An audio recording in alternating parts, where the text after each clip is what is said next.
Hello and welcome to this morning's webinar, which is brought to you by LTTV, a new digital broadcast channel for transport, planning and place professionals, run by Landor Links, the team that also brings you Local Transport Today magazine, Parking Review and Transport Extra, plus a portfolio of leading conferences and seminars. I'm Daniel Simpson, the Commercial Director at Landor Links, and I'm hosting today's 60-minute broadcast titled Delivering Zero Carbon Roads in London by 2030.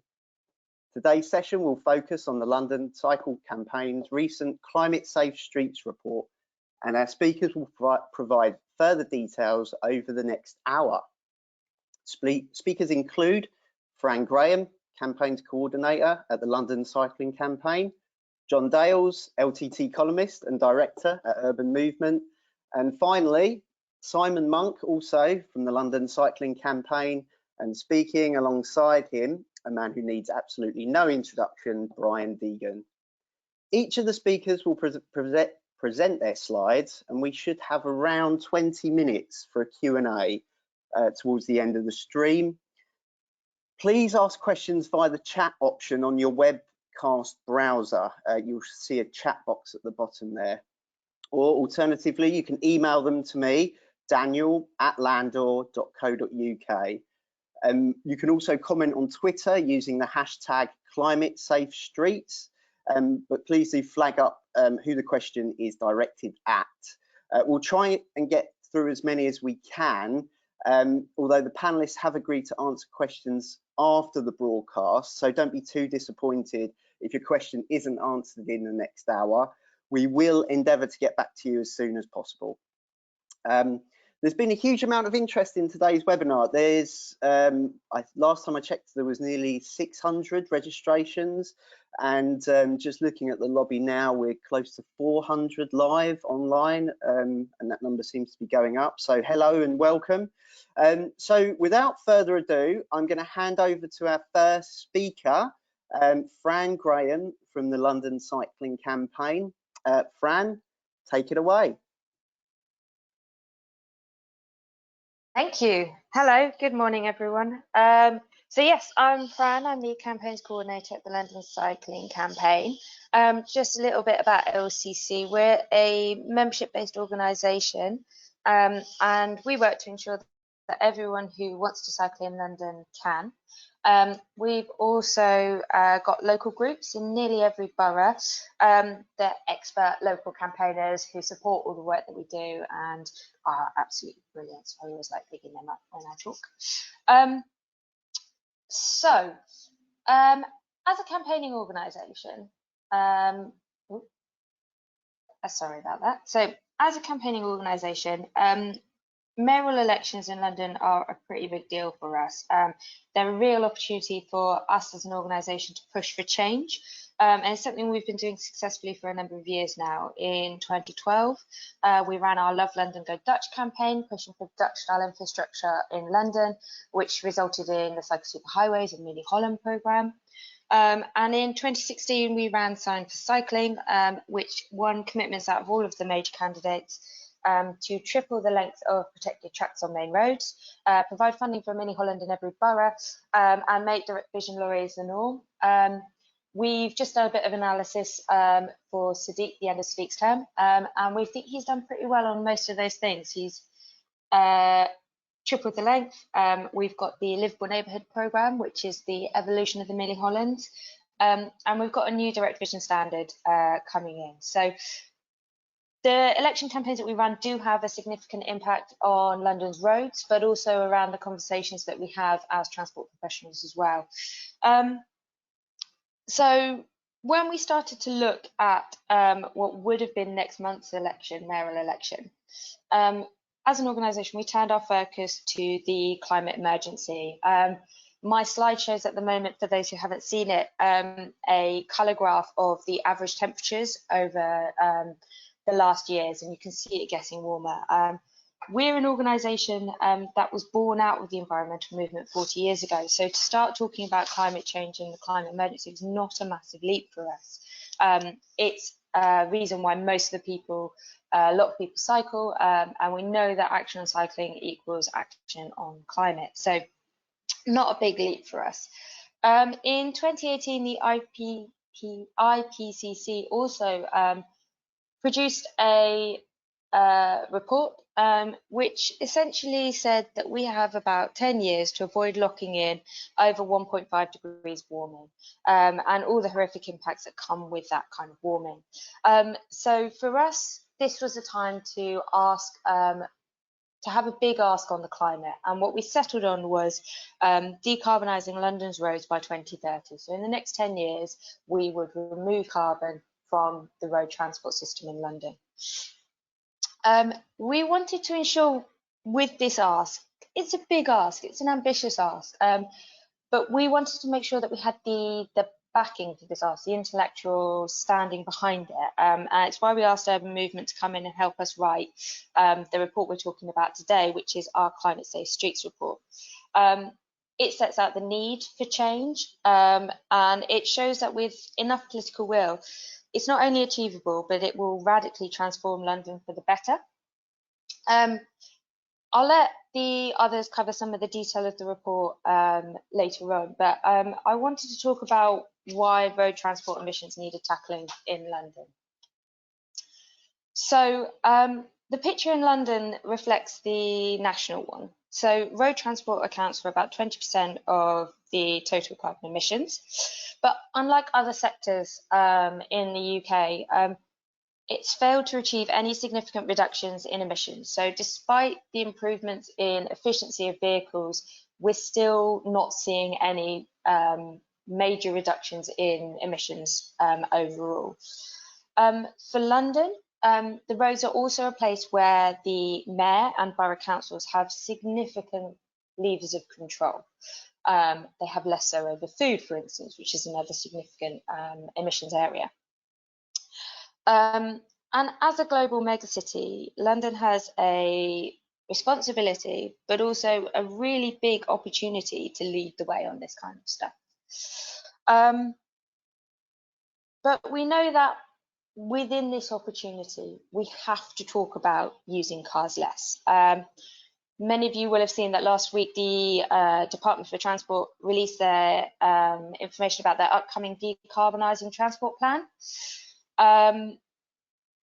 It specifically mentions using cars less, which is a pretty big deal, despite the fact that its overall target is 2050, which we think is far too late. So this is the direction of travel we're in at the moment. We're in a place where the car can no longer be king. In a zero carbon world, private cars don't fit. Far too many are still placing all of their eggs in the electric vehicle basket as a solution to the climate emergency. As a way that we can decarbonise our road systems is to shift everyone onto an electric vehicle. However, the Committee on Climate Change did some provisional work on this and found that even if all new cars were low emission electric vehicles by 2030, we'd still need a nearly 60% reduction in mileage to meet a well below 2 degrees pathway. So even if we had a massive push on electric vehicles, we still need to talk about mile reduction. We cannot keep using cars the way we're using them.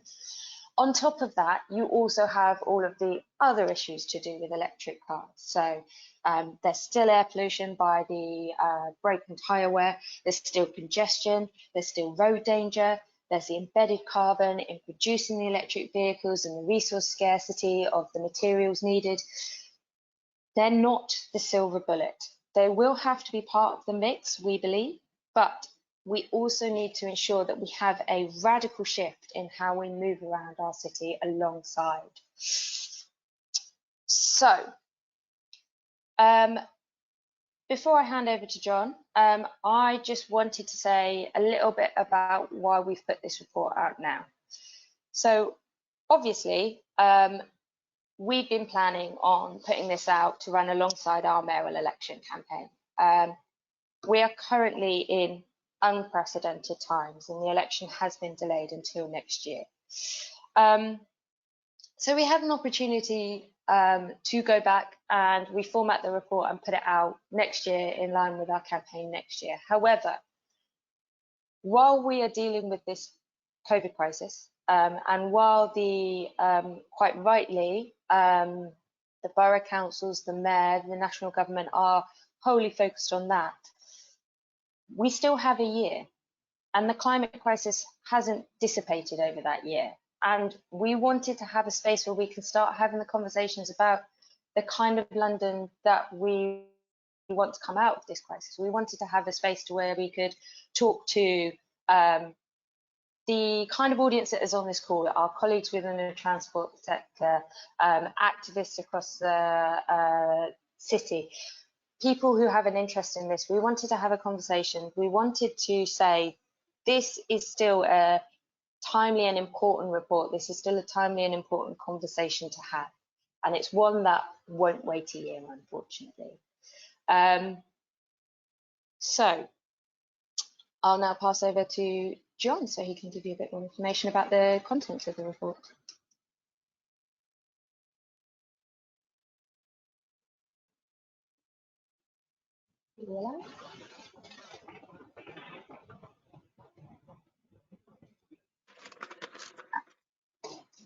Thanks, Fran. Good morning, everyone. I won't spend any more time on who I am. You can find out if you want, if you don't already know. What I want to do really is talk you through three related sections of the report, and in each case, as indeed with the whole thing, I urge you to read it as well. I'm conscious it's quite a long report. That's partly because it's beautifully set out, so the text is nicely spaced. So there's lots of pages, not a huge amount to read, but perhaps one of the things to really look at if you want to under any given section are lots of references to different reports and other commentary that we've referenced in this. And so what I want to do is just to take you through three sections, which I urge you to read at your leisure.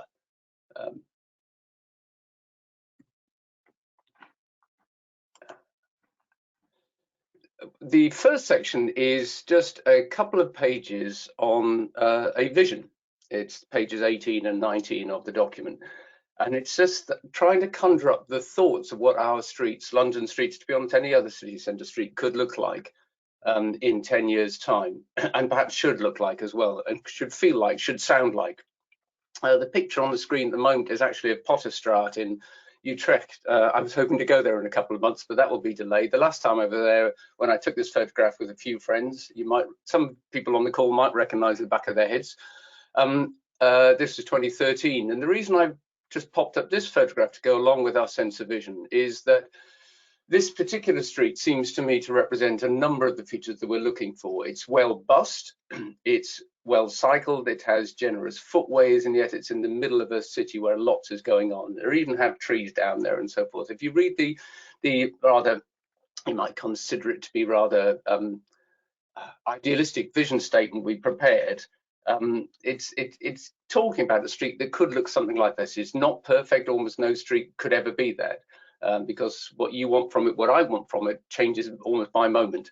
But it's the kind of character of the streets we need if they're to be climate safe, where it's really easy to get the bus, to walk, to cycle, and to enjoy these streets and be out and about in. So I commend that sort of vision section to you, and it's just that idea of this is what we're trying to create. Lots of technical things will need to happen there, but let's have that clear vision of the kind of street environment that we're looking for. Another reflection of that is, I don't know if you've seen this on social media in the last couple of days, some of you may recognize it instantly, others may need a bit of introduction. It's the famous Beatles zebra crossing at Abbey Road. And the reason I pointed this out is it's so well used and so well visited, it's actually quite hard to maintain. But under the current conditions, they found that this was a really good opportunity. So one of the minor silver linings of the current crisis is that this zebra crossing can get repainted. The idea that actually when our streets are quieter, it's easy to do a lot more in them when they are less filled with motor traffic that create the danger and pollution and so forth. Then it's easy to do that. There's obviously also an issue about reallocating space from general traffic when we have these other things. So read that vision and just see if that helps you conjure up a thought about how the future would be that puts into context all the technical elements that we'll need as well. The next section I want to introduce you to is section 8 of the report, which is on pages 35 to 37. And what this tries to explain is how climate safe streets bring with them a huge number of additional benefits, in addition to simply reducing emissions. That's a very big simply, of course, but there are so many other reasons. And you think, well, why wouldn't we do this? The final thing I will talk about tries to bring that all together, because there's a great story here. People can be climate skeptics if they wish. Some people are, and you think, well, okay, whatever you think about how effective that is, why wouldn't you also want this, this, this, and this? One of the issues of the 7 we cover in this document, there may be others you could think of, but the 7 we cover in this section 8 of the report are better public health. We're quite familiar with that. There's Lucy Saunders' Healthy Streets logo. The idea that enabling people to exercise every day in clean air without realizing they're exercising as well is extremely worthwhile. I was part of a rather disappointing public health exercise a few years ago that the previous mayor organized, and there was this talk about how it's difficult to get to people. You know, they have to, in terms of public health, they have to sign up, go to a clinic, do this, do that, sometimes pay money to join a club. But if you enable them to walk and cycle more, and that could be walking and cycling to get to public transport as well, it's happening in plain sight without anybody thinking about it. As for fairer mobility, the issue there is that transport is a real social justice issue. The fact is, in London and in many cities, most people, even if they have a car in the household, and even if they aspire to have a car in the household, simply do not have and are unlikely to have access to a car. Therefore, all the pushback that we get from people who are worried about where they'll be able to walk, where they'll be able to drive, it might take a little longer, where they might be able to park, that is statistically a real minority, and it's essential that we focus on the needs of the often the very quiet minority as well. It's a real transport justice issue. It's also a just transition issue. This is a bit of a jargon phrase, but what it's talking about is there's obviously, even if you were the best person in the world, you couldn't just shut down the arms industry tomorrow if you had all that power, because there would be a real issue about, for example, where are the jobs around the country. And there's obviously a real transition there for lots of jobs related to how we currently travel. If we want to travel differently, that's quite a scary thought.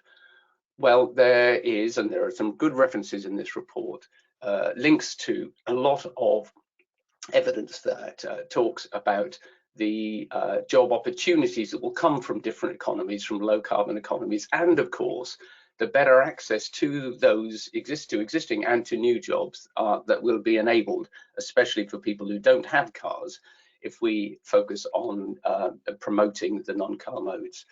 We probably don't need, most of the people on this webinar, I imagine, don't need too much from me on the direct economic benefits. Simple to say that the facts are that non-car modes sustain our high streets and town centres. Individual businesses might not know that, individuals might choose to not know this, but non-car modes are essential to the future of the high street, and we can build those. That is one of the best ways of supporting local businesses. There's obviously more than just local retail businesses and so forth, but there is a wealth of evidence to suggest that actually being able to travel, enabling travel, more travel by low carbon modes is good for the economy. On the better quality of life, I've chosen these famous diagrams from Donald Appleyard that talks about social interaction, just how people are able to engage more with their neighbours when there's less traffic on it. That's a little bit of an unfortunate, or it's worth reflecting upon these diagrams in the context of social distancing and so forth. But the fact is that climate safe streets will enable people to enjoy their lives much more. One of my favourite bits of evidence in this respect was actually just a pure anecdote from some work that was done a few years ago on home zones, where a woman said, "Oh, I love what you've done here. It used to take me 10 minutes to walk to the shops, and now it takes me 20. And it took more time because she got to stop and speak to her neighbours." The first mover advantage is something that cities like London should regard as being really important. It's that idea of making sure that they are leading the way. And there's a real, in a sense, there's an opportunity here in turning to climate safe streets that the London's economy, the city's economy, can't afford to pass by. And finally, the policy coherence one sounds a little dull, perhaps, but actually it's perhaps one of the most important additional benefits, which is when we are able to focus clearly, as we're doing at the moment, focus clearly on a particular challenge. In this case, at the moment, COVID-19, but if we were to focus more clearly on the climate, then everything comes together. I wrote this article in LTT last time, when is the emergency not an emergency? Of course, it's when it's a climate emergency, and the number of people who've declared but done nothing about it, that should be antithetical to our approach. There is an emergency. Let's get all our core services working together. What are our existing plans and programs?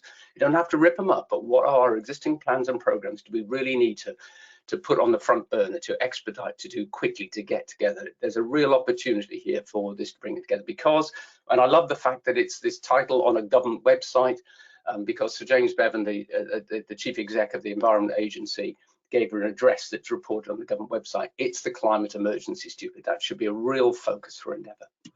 The final part I want you to turn to is this one at the end of the document, section 10, called Londoners Deserve Better. And the simple fact of that, this is picking up what I've just said. What we're talking about here is good for everyone. We're so used to images like this idea of noisy minorities talking down things because it's a change. And what we need to learn is that actually there's a lot better. We have to get much better. And I'm glad to say that Simon, who you're about to hear from the LCC, is working on a project which we're helping with, to think about how just doing engagement differently. Far often we present a thing and we get the usual suspects, like I've just shown you, saying the usual things. If it's better like we think we are, and like we know it is, if it's better in all those other ways as well as for the climate, why wouldn't we do that? Let's find out, like these images from Waltham Forest Show, let's find out where people are at, what they think, where they're itching, so to speak, so we can scratch. What are their issues? Let's find it out beforehand, not dump something on them where people naturally, instinctively don't think about what might be better, but what they might lose. Let's talk more about, let's do our groundwork before we develop schemes, so that we can sell this idea of it being better. I love this slide. I'm sure you've seen it before, because it is better. Just imagine we do all this and there wasn't any climate change. It's still better.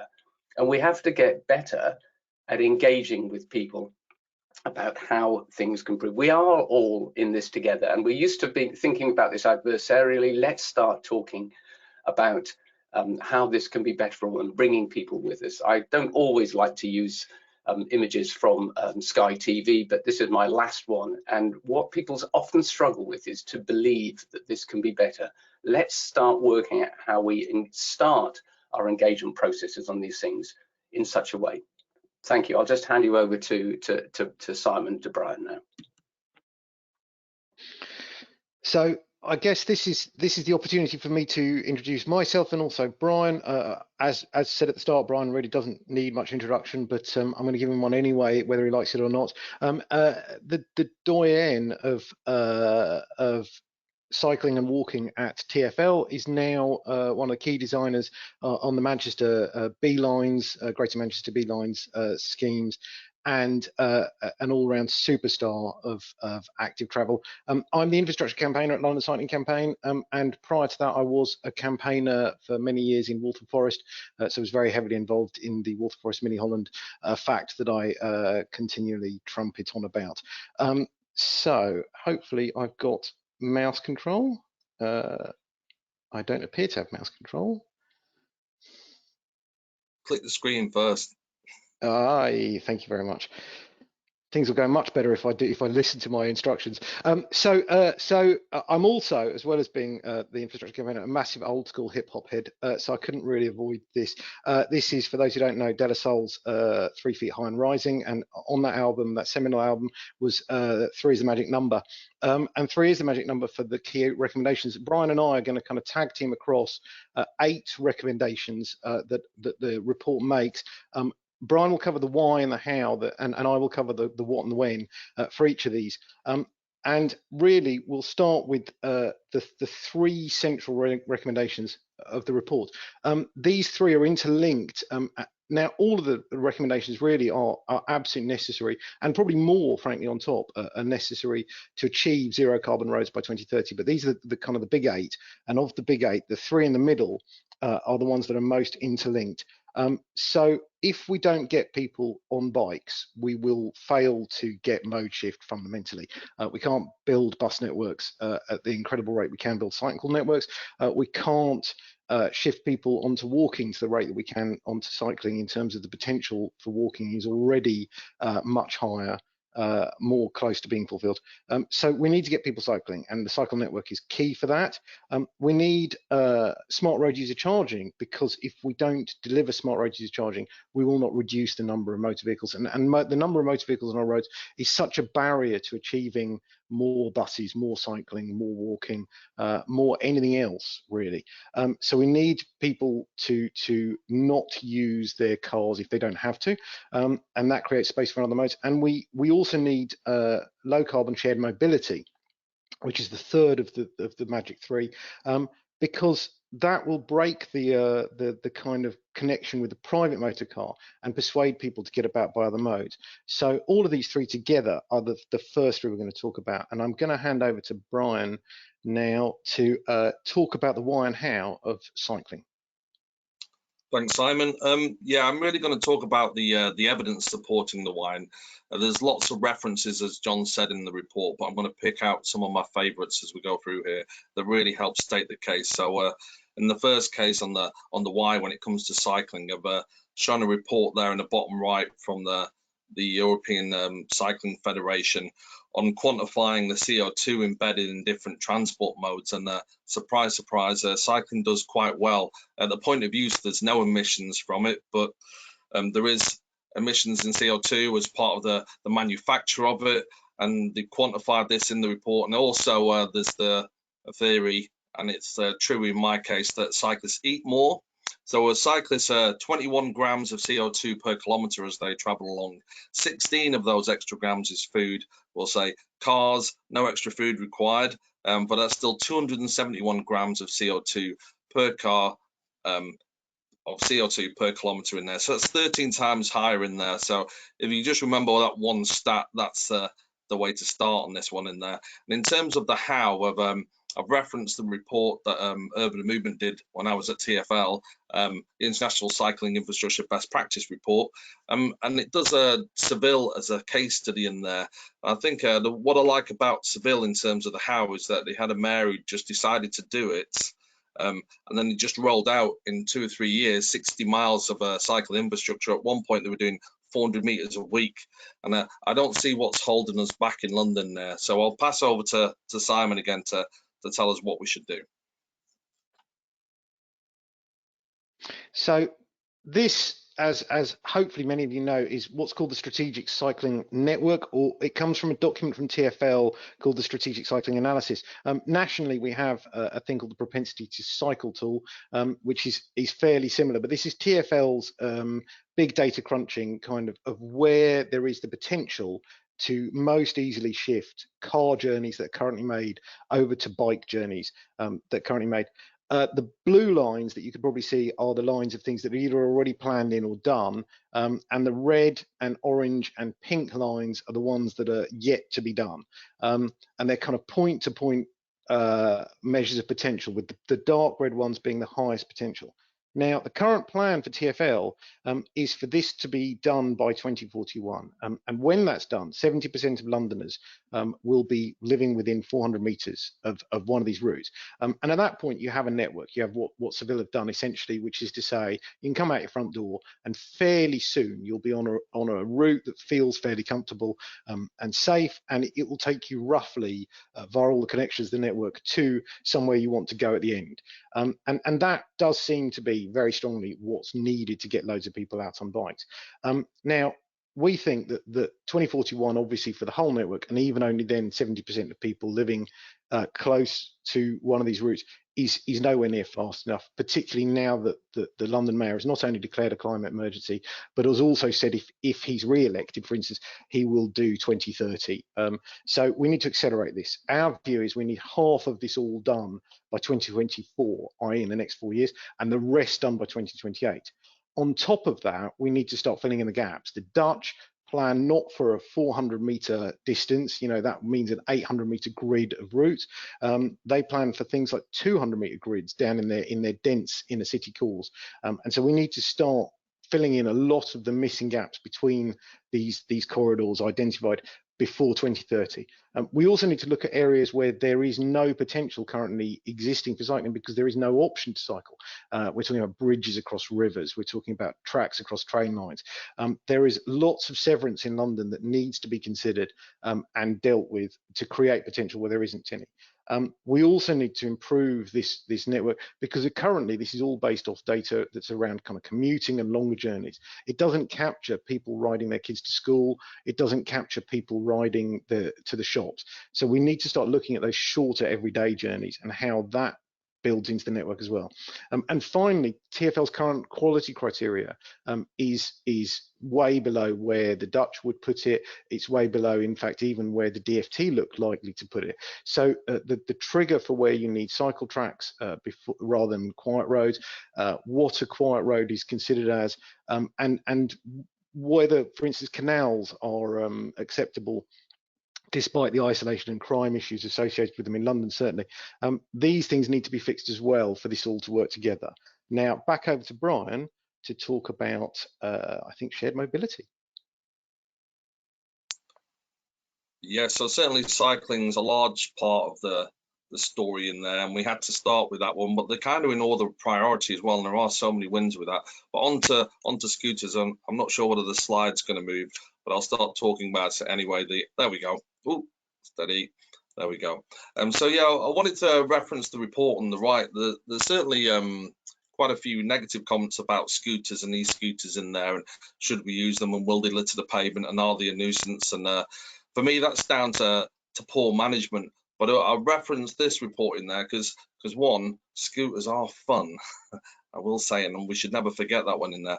But also from this report in there from Portland, Oregon, and they did a survey and asked people who were using them, and 35% of the residents that they surveyed said if there wasn't that e-bike or e-scooter there available, then he would have used a car. And for residents, for visitors, it went even higher. 48% of visitors said if it wasn't for that scooter, they would have been doing a taxi or a car trip in there. So I think we shouldn't underestimate the power of scooters as a disruptor for the standard go about your business and a car routine. So that's why I think that report's really important.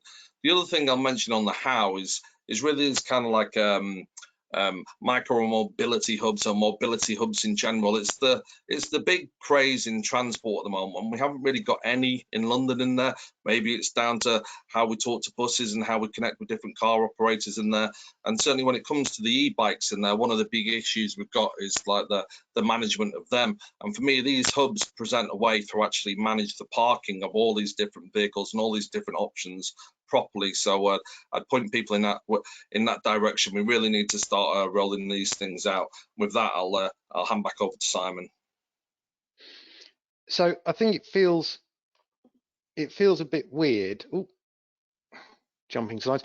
It feels a bit weird for a London Cycling Campaign to be talking about car share and car hire and e-scooters and things like that. But I think the simple reality is if we don't start engaging on these issues, we face a London where the private motor car will still reign above all.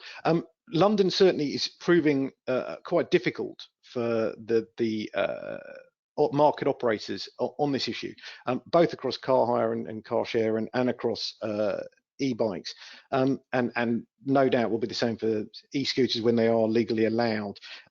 So one of the issues is fragmentation. We're seeing that basically the London councils are working through a bylaw on bays where you can park e-bikes, for instance, in the future.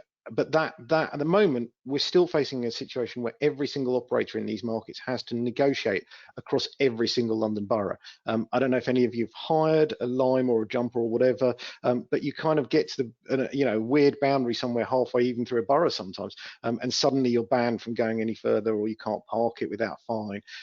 This is having a massive impact. Now, on top of that, we've got the current crisis as well. So we're seeing these market operators come in, come out, doing all sorts of stuff. We need need them to be able to have a stable operating platform in London. So that's really what the what and the when of this is all about.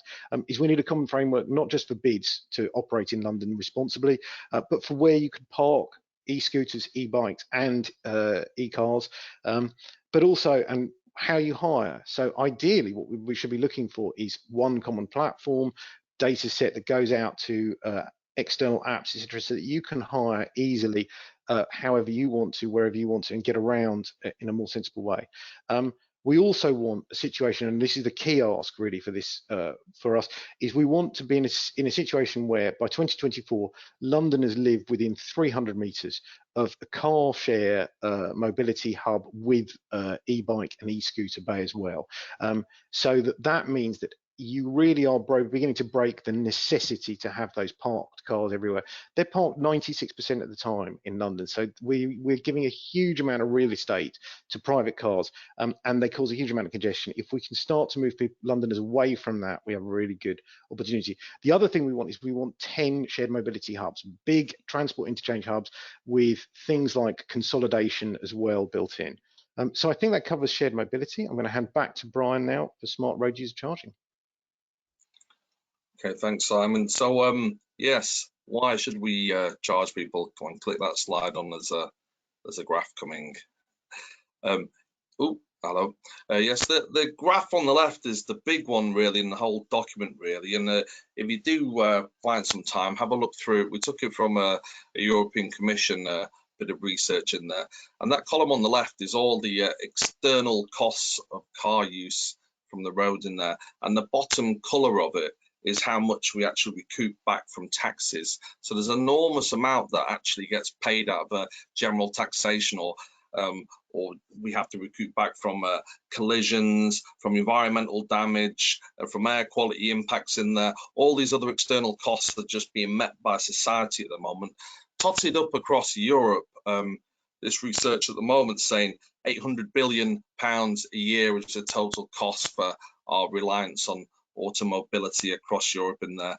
And I recently spoke to a Director General at the EU Commission, because I get around somewhat, and he was saying it's actually closer to €1 trillion in there. So just let's let that figure sink in for a moment. But some earlier research from the University of Dresden pointed out that every inhabitant of the United Kingdom is subsidising car use to the tune of £800 a year. So that's every man, woman and child, whether they've got a car or not, is subsidising, because these things do so much damage on our roads. So going back to John's social justice point, is it fair that you're paying for other people's car use? And in London, where half the inhabitants don't own cars, that's something we really need to think about. So they need to start paying is the why. People need to pay for the damage they do. There's different ways of going about doing this one. I've referenced the Singapore system, which I think is quite good.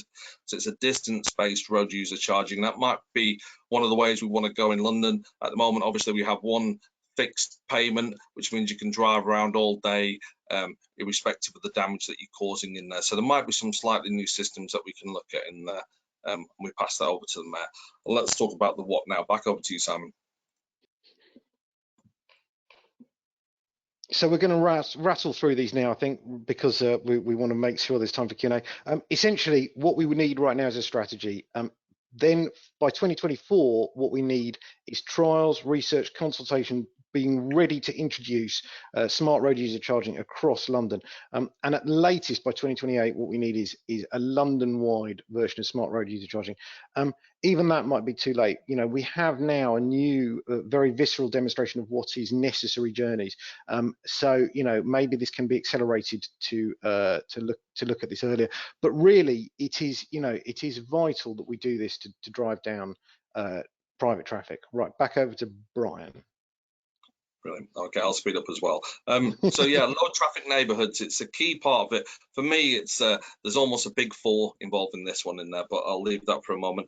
In London, 15% of car trips are less than 1 kilometre in there, which is basically a 15-minute walk, which is coincidentally about the width that we like our low traffic neighbourhoods to be in theory in there. There's a little bit of a why. 60% of the car trips are less than 4 kilometres, which is like a 15-minute bike ride.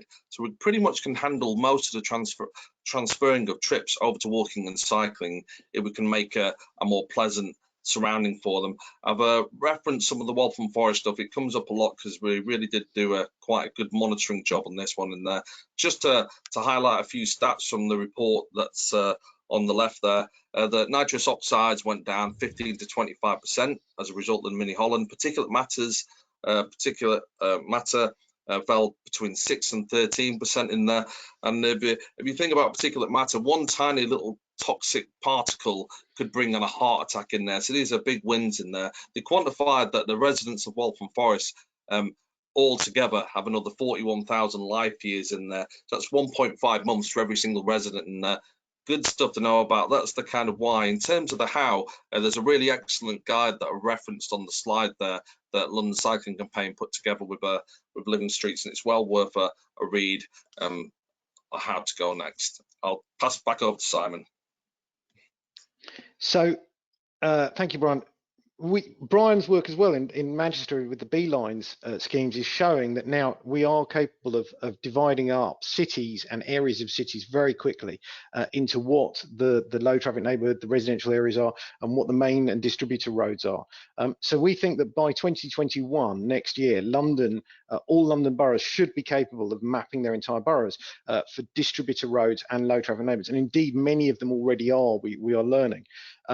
We also think that by 2021, TfL and the Mayor should mandate school streets and low traffic neighbourhoods for their funding streams, their local implementation plans or LIPs, and that therefore boroughs should then need to prepare a 3-year plan to do the low traffic neighbourhoods in their boroughs, and also to bring improvements to the distributor roads, because it's really important not to forget about those main roads. No road should be left behind, I think I've written here. And by 2028, we should then be in a position where we see no through motor traffic, no rat runs left in London.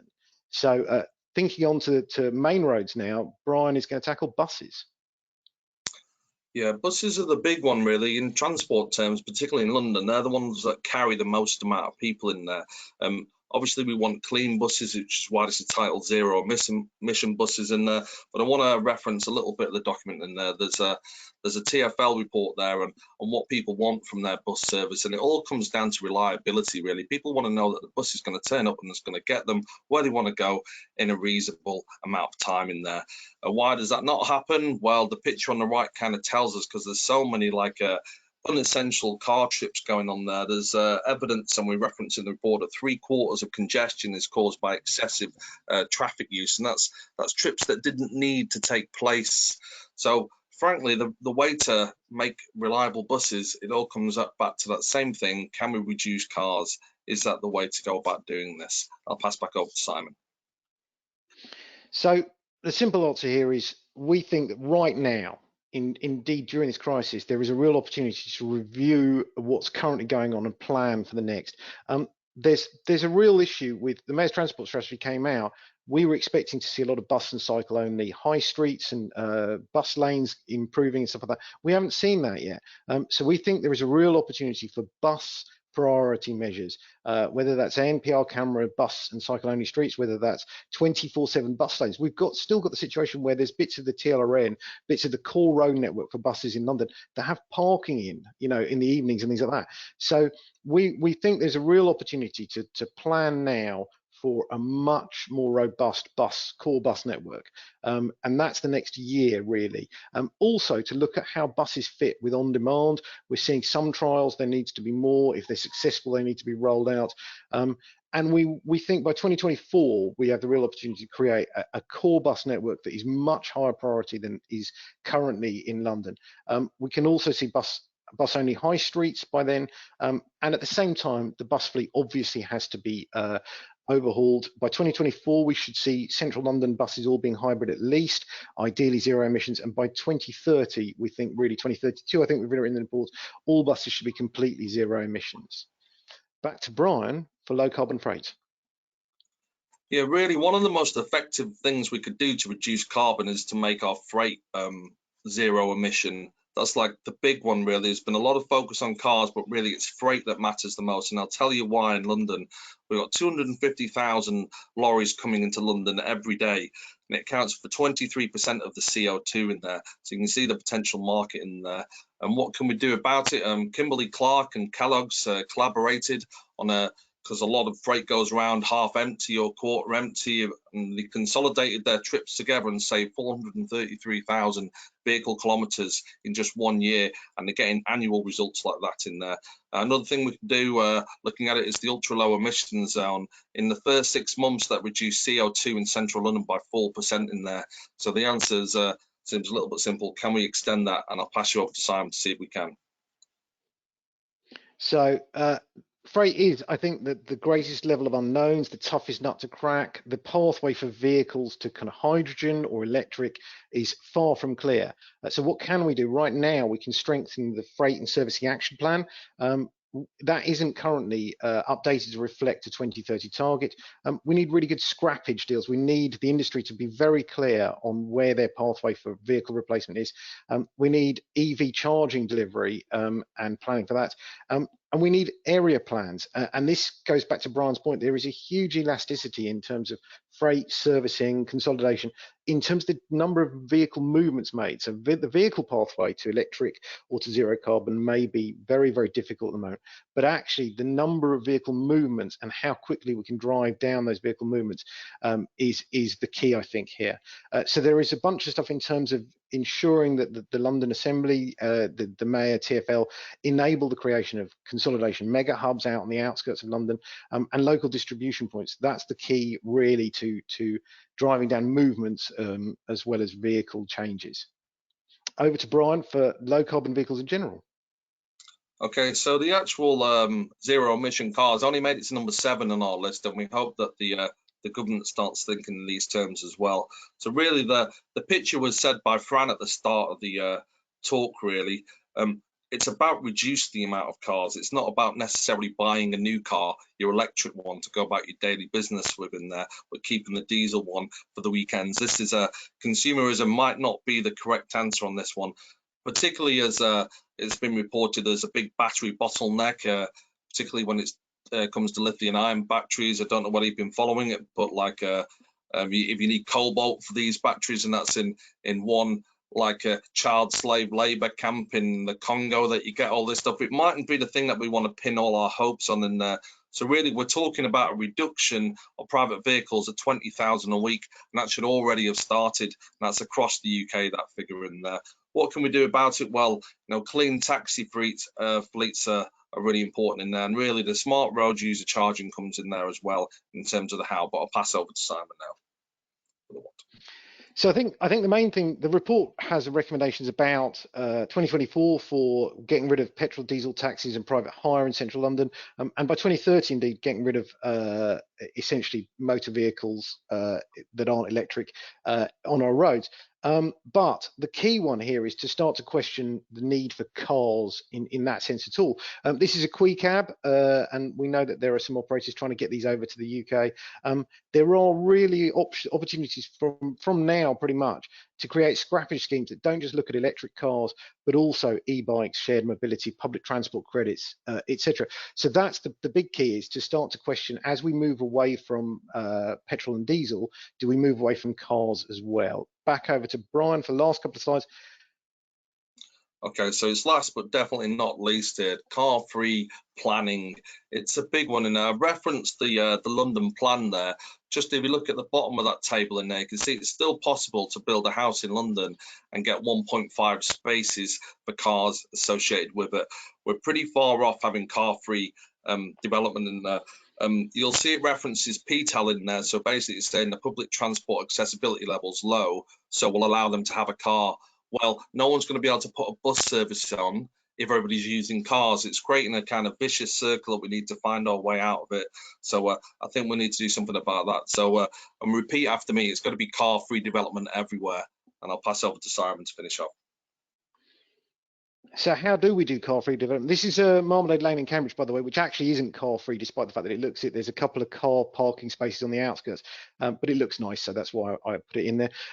So as Brian talked about PTAL, and the current system is to say, basically, if you've got a very low PTAL, if you're far from a bus route or a public transport hub, then you can put the cars in, and we're proposing something else instead, which is climate safe modes accessibility, CSMA, which is kind of hinted at in a sense in the Mayor's transport strategy. But the idea is, instead of saying, well, it's a low PTAL, therefore we should just accept cars, the answer should be, it's a low PTAL, so let's build sustainable transport routes to this housing that's going to be located, whether that's bus improvements or shared mobility hubs, or whether that's cycle routes or whatever. But we should enable car-free living across the whole of outer London as well as inner London. So that wraps up the 8 key recommendations, and I think we finish on this little timeline of where they all sit between now and 2030. And I think it's over to questions. Thanks very much, Simon and Brian. Yeah, I think that last slide pretty much provides a template for what we must be doing. So yeah, the message is clear. Download the report, the Climate Safe Streets report, read it and share it with colleagues, and share it far and wide. I did forget to mention early on in the broadcast, for those of you who are watching and have downloaded the software, there is a handout section within the control panel where you can actually download the report as a PDF. And if you can't download it from there, you'll be able to grab it from the LCC website and elsewhere, I'm sure. So we should kick off with the Q&A. We've probably got about 10-15 minutes. Now, panelists did say that they would be happy to take questions after the session, so we'll find a way of doing that in a kind of live forum, perhaps Twitter or LinkedIn or somewhere else. And to kick things off straight away, I've got a question here from Anna Semlin from 20s Plenty. How can we best empower politicians to be more radical and act more quickly? I'll hand that over to Fran in the first case, and then maybe John, Simon and Brian can follow on afterwards.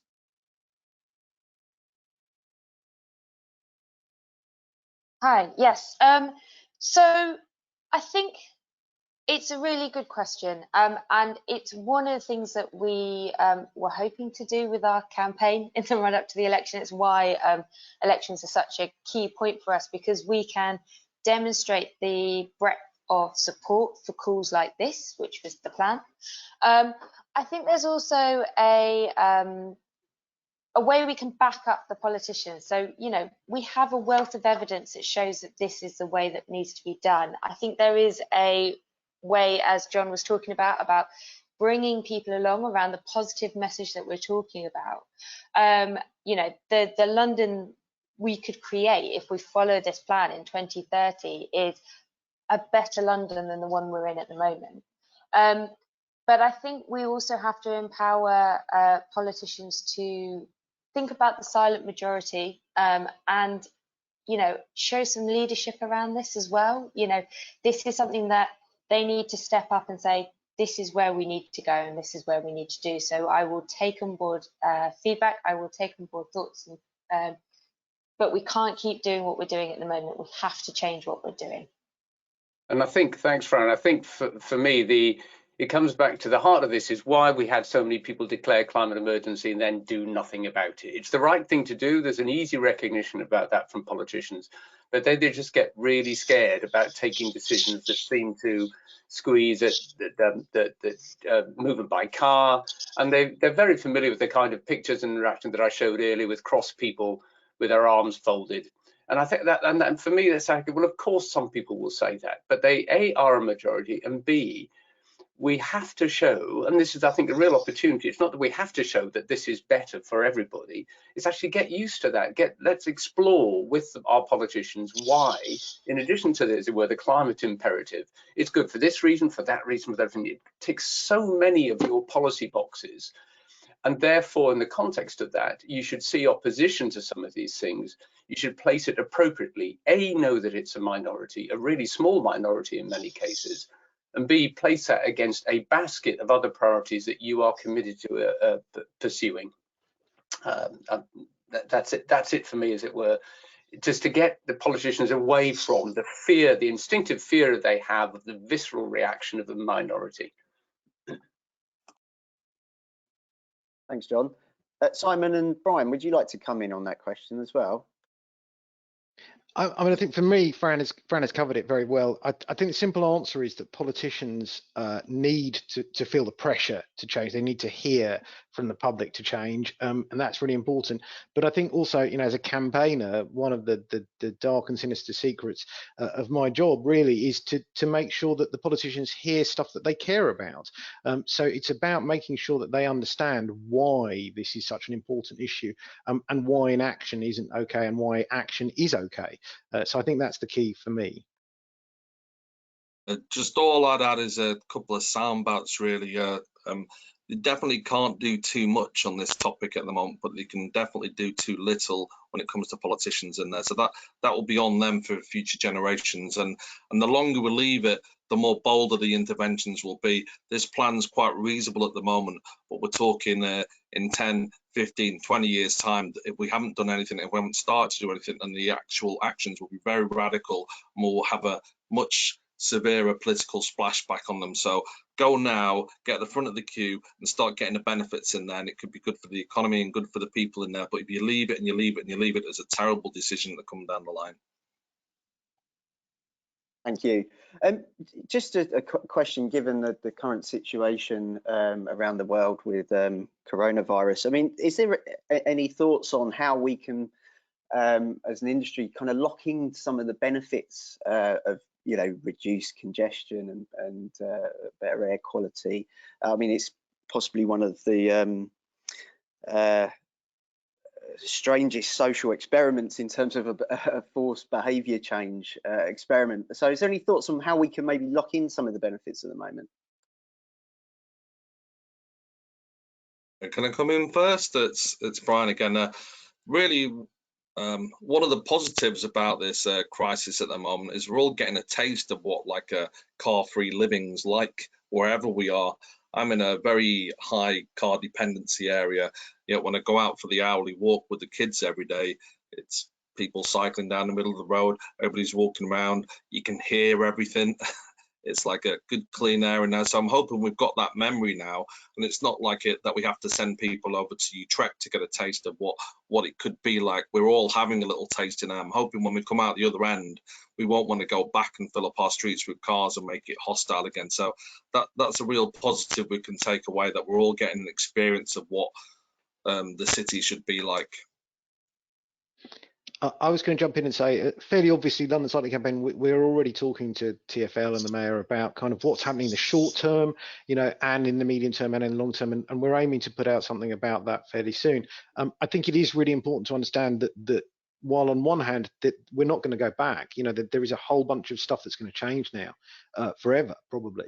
But on the other side of the coin, we're also going to be in a situation where a lot of things will just go back if we're not very careful. You know, a lot of the traffic will just return. We're seeing rising traffic levels over the last few days in London. So we have to be very careful about how we think about this, how we move forward, and what we return to. You know, I think there's a lot of thought going on about that one, but not a lot of, we're not quite there yet.